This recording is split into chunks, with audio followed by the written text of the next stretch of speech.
Good morning and welcome to Light Reflections from First Friends. We are glad you have chosen to join us for this virtual worship service and hope you find it beneficial to your spiritual journey. We consider this an abbreviated version of our in-person meeting for worship for those wishing to join us from a distance. If this is your first time joining us, First Friends is a thriving, progressive Quaker meeting in the city of Indianapolis, Indiana. We consider ourselves a loving, inclusive, joyous gathering of people seeking to know truth under the leadership of God's Spirit.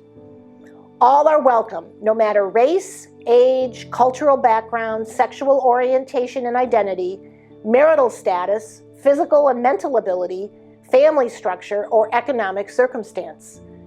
Our hope is that through this worship experience, you will discover our faith community is unlike any other, where silent meditation is as important as the spoken word, where we emphasize the importance of one's personal encounter with the divine, and where we seek to support one another as we discover truth together. Now we invite you to center down and enter this virtual worship space with us.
Good morning, friends, and welcome to Light Reflections. The supportive scripture I've chosen for this Sunday is John 16, 12 to 15 from the Message version.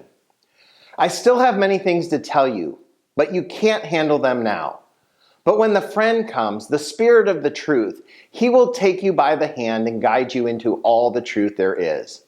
He won't draw attention to himself, but will make sense out of what is about to happen, and indeed out of all that I have done and said. He will honor me. He will take from me and deliver it to you. Everything the Father has is also mine. That is why I've said, He takes from me and delivers to you. Today is our day. It's World Quaker Day. Friends World Committee on Consultation is responsible for us having a day to celebrate. And if you're unfamiliar with FWCC, they represent Quakers around the world. They formed to answer the call from God for universal love by bringing together friends of varying traditions and cultural experiences through worship, communications, and consultation, all to express our common heritage and Quaker message to the world. This past August, FWCC helped 500 Quakers from 53 countries come together for a world plenary meeting in South Africa. At this gathering, they met to reaffirm that God has no hands but ours, no feet but ours, no lips but ours. So we keep imagining a better world. I am because you are. I am because we are. I see you and we belong to each other. We are still here. We are one. I encourage you to go to the FWCC website and watch some of the gathering because it beautifully represents global Quakerism and shows that friends are still here alive and well. Well, part of the World Plenary meeting was also a celebration of the 400th birthday of our founder, George Fox. Since I was on sabbatical when the celebration began in July, I decided to move our celebration to World Quaker Day, as it seemed appropriate with our current Speak Truth to Power series. As you might remember, before I left, I had a part in kicking off the celebration over the summer by designing the cover of the special 2-edition George Fox 400 Friends Journal. As we have in each of the sermons in this series, I want to share a little of George Fox's story, so that we can not only remember our roots and who we are celebrating, but also what we can glean from the legacy of George Fox today. I'll be sharing his story from the Quakers in the World website. Well, George Fox was born and grew up in Fenny Drayton in Lancashire in the turbulent times leading up to the English Civil War. At 12, he was apprenticed to a local tradesman, but he left home in 1643 to seek the truth through listening to preachers and others and developing his own ideas. He knew the Bible intimately, and it was central to his life, but he looked for other sources of inspiration too. He came to believe that everyone, men and women alike, could encounter God themselves through Jesus, so that priests were not needed, and this experience need not be in a church. These steeple houses and the ties that supported them were therefore unnecessary. Those who believed this became known as friends of truth. He began talking to everyone he met about his ideas, and he was soon in trouble with the authorities and was imprisoned for the first time in Nottingham in 1649. According to Fox, the term Quaker originated from a sarcastic remark by the judge in Fox's second trial in Derby in 1650. In 1651, he was offered a commission in the army, but refused, saying that he lived in the virtue of that life and power that took away the occasion for all wars. Well, in 1652, he climbed Pendle Hill in Lancashire, where he had a vision of a great people to be gathered, waiting for him. The beginning of the Society of Friends is usually dated from this day. Soon afterwards, when Fox preached to large crowds on Firbank Fell near Sedgeburgh in Cumbria, some days later he was at Swarthmore Hall near Ulverston, home of Judge Fell, Margaret Fell, and their family, and his ideas were warmly received, and Swarthmore became a vital hub for the Society of Friends in Margaret's capable hands. Soon he and other friends, the Valiant 60, or publishers of truth, were traveling all over the country, reporting back to Margaret Fell. And Fox went to Cornwall and Wales and Scotland, and there was a constant threat of persecution. But Judge Fell, though never a friend himself, did a lot to protect them until he died in 1658. It was easy to find a Quaker guilty if you wanted to, as they wouldn't swear oaths, explaining they always told the truth. They refused to pay tithes and didn't show proper respect to their betters by bowing and doffing their hats. because people are all equal. Well, in 1660, Quakers and other dissidents were suspected of plotting against the new king. Fox responded with the first formulation of the peace testimony, stressing the commitment to nonviolence. And nevertheless, in 1664, Fox was imprisoned for over 2 years. He wrote a journal covering his life so far and kept it up until he died. He also made plans to organize the growing Society of Friends, devising a framework of local, monthly, and yearly meetings that persist, more or less, to this present day. In May of 1669, Fox visited meetings in Ireland. On October 27th, he and Margaret Fell were married after a round of clearness meetings to check whether they should. More than 90 friends witnessed the marriage certificate, and their close partnership continued, but they could rarely spend much time together during their 20 years of marriage due to Fox's continued travels, much persecution, and periods of imprisonment for them both. By now, there were many friends in the Caribbean and in the colonies alongside the Atlantic coast of North America. In August of 1671, after attending the first yearly meeting in London, Fox and 12 companions set sail for Barbados, arriving in October. And the Barbadian economy was slave-based, and some friends were slave owners, and Fox protested at the poor treatment of slaves and said they should be released after 30 years' service. Well, in January of 1672, they sailed to North America via Jamaica, and after 7 weeks, they landed at Patuxent in Chesapeake Bay, south of what is now Baltimore. Here, there was a large meeting, the forerunner of the Baltimore yearly meeting, and George and some others then went to a large meeting on Long Island before sailing to Rhode Island, where the governor was a friend. In June, some of the party went north to Boston, while Fox and others went south, first to New Jersey and then back to Chesapeake Bay, before going on to Virginia and Carolina. In January 1672, they sailed to North America via Jamaica, and after 7 weeks, they landed at Patuxent in Chesapeake Bay, south of what is now Baltimore. Here there was a large meeting, the forerunner of Baltimore yearly meeting, and George and some others then went on to a large meeting on Long Island before sailing to Rhode Island, where the governor was actually a friend. In June, some of the party went north to Boston, while Fox and others went south, first to New Jersey and then back to Chesapeake Bay, before going on to Virginia and Carolina. In January of 1673, they were back in Patuxent, where Fox spent the next 4 months meeting the local Indian tribes, an experience he found very productive, and they returned home to Bristol in May. Well, after the 1675 yearly meeting, unwell and tired, he made a slow coach journey north to Swarthmore Hall. He spent the next 2 years there, the longest time he was ever at home, and he rested some of the time, but was also very busy with his journal and other writing. He never went north again, but Margaret came south when she could. In 1677, Fox went with Robert Barclay, William Penn, and others to Holland and Germany, where they saw the effects of the religious wars in other parts of Europe. And in the 1680s, he spent much time lobbying Parliament against persecution and went again to Holland in 1684. He lived to see the fruit of his labors when the 1687 Declaration of Indulgence, confirmed by the 1689 Act of Toleration, finally enabled dissenters to worship freely.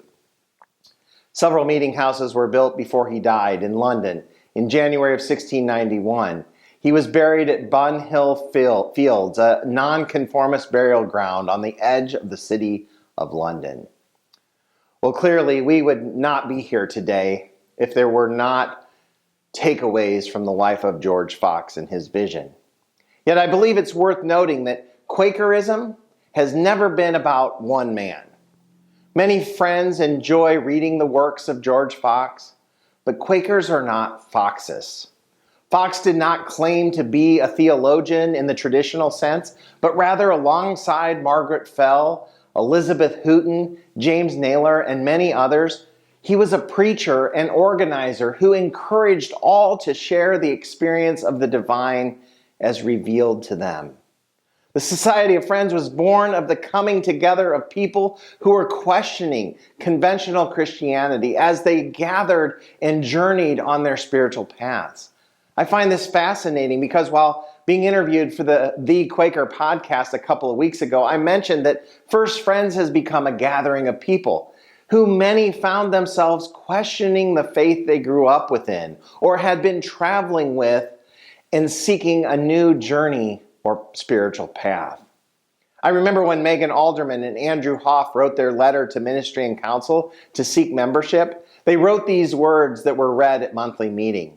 Megan says, "I couldn't reconcile myself with much of the fundamental tenets of Catholicism, the patriarchy, the hierarchical power structure, the anti-abortion and anti-LGBTQ+ foundation.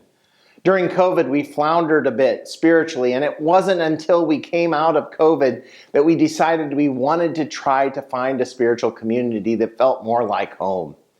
In all honesty, I was bracing myself for the energy required for church hopping and meeting new people and trying to get the kids excited about a new church. And Andrew, eager to return to his Quaker roots, suggested we start off at First Friends to see if Quakerism at this community felt like the right fit." A little later, she goes on to explain feeling led to speak out of the silence on her first Sunday with us, saying, "It was beautiful. I didn't even know the history of quaking or feeling called to speak out of the silence, but I was physically shaking and tearfully shared what was on my heart, and it was such an affirmation and release. The decision to stay at First Friends was almost embarrassingly seamless." I'm so glad Megan, Andrew, and their kids, Maeve and Abram, found us and are now members, because I believe we at First Friends are continuing this very important Quaker legacy of being a gathering place for spiritual wanderers and seekers. And like George Fox and Margaret Fell and the Valiant 60, we are providing a space for people to come together and explore their faith and ask questions and worship and serve alongside one another.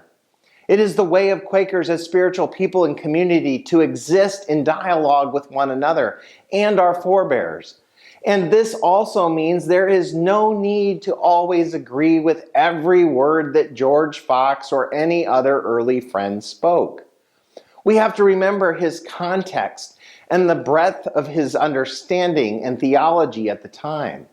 This is part of our evolution as Quakers and part of the fluidity of our faith and practice. I'll be the first to admit that we have veered away from some of the original beliefs of George Fox and even early Quakers, but that is probably, well, for the best. Yet on occasion, we may want to use it to help rein us in, so we do not get too far away from our original vision and intent.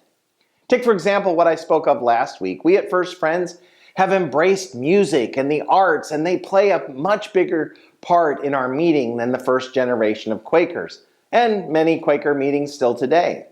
I don't know how many Quakers I have met that are surprised that we have an organ or even a large choir.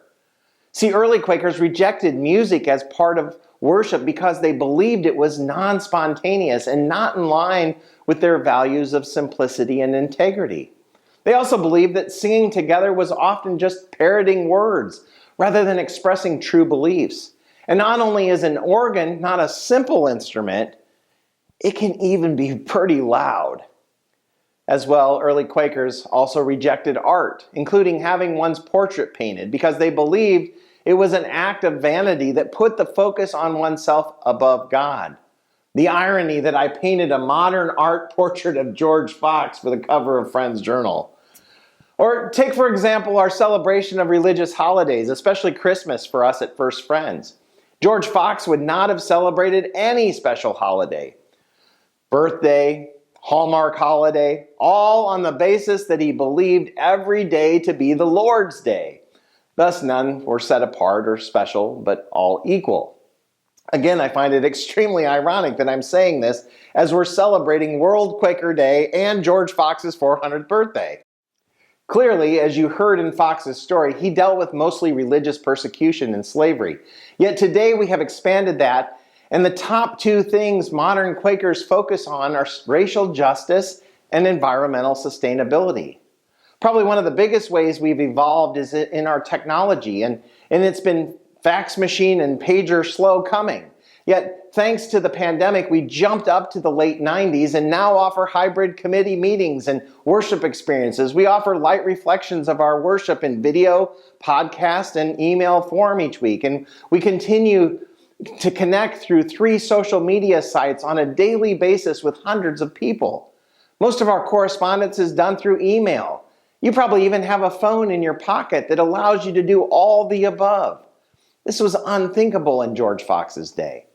And I'm quite fond of this one here. Many Quakers today employ pastors and music directors and children's minister directors.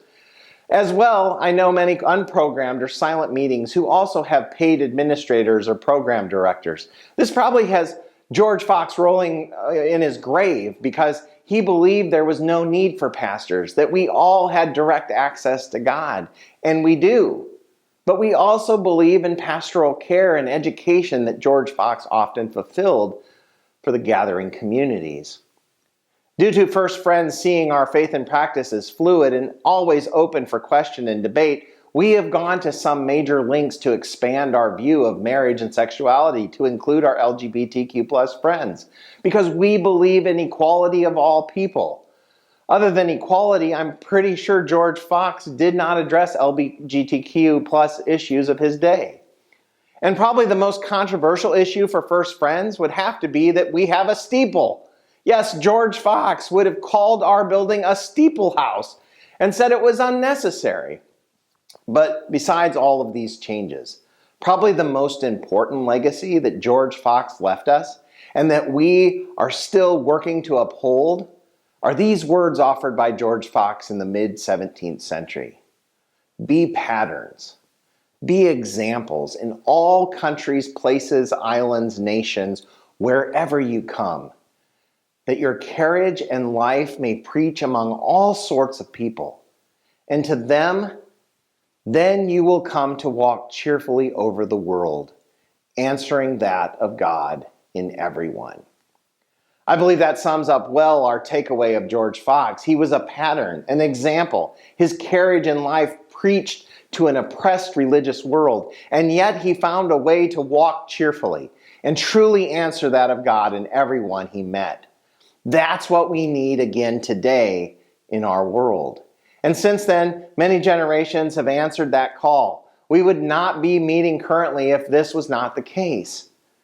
Now, it is First Friends' turn to pick up the mantle, to speak our truth to power as George Fox did to his world, cheerfully, with passion, utilizing our gifts, and as I said last week, among all sorts of people. And may First Friends be a place where spiritual wanderers and seekers together hear the call that may change our world.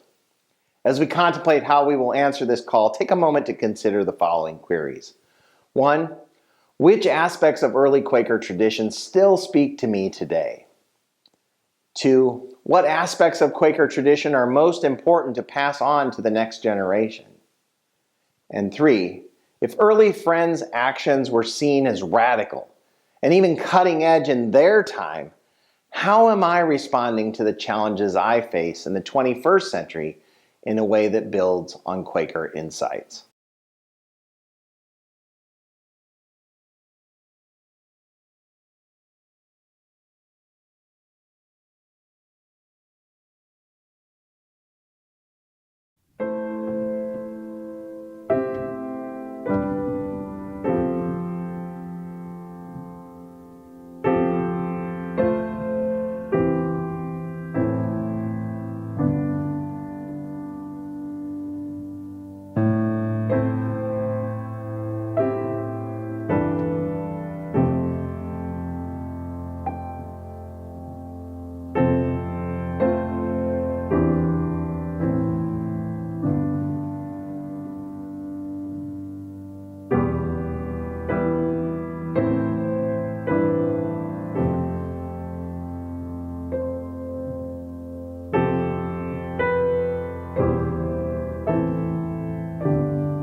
voice of one accord, manifold the service, won the sure reward. Forward through the ages in unbroken line, move the faithful spirits at the call divine. Wider grows the vision, realm of love and light. For it we must labor till our faith is sight. Prophets have proclaimed it, martyrs testified, poets sung its glory, heroes for it died. Forward through the ages in unbroken line, move the faithful spirits at the call divine. Not alone we conquer, not alone we fall. In each loss or triumph, lose or triumph all. Bound by God's far purpose, in one living whole, move we on together to the shining goal. Forward through the ages in unbroken line, move the faithful spirits at the call divine.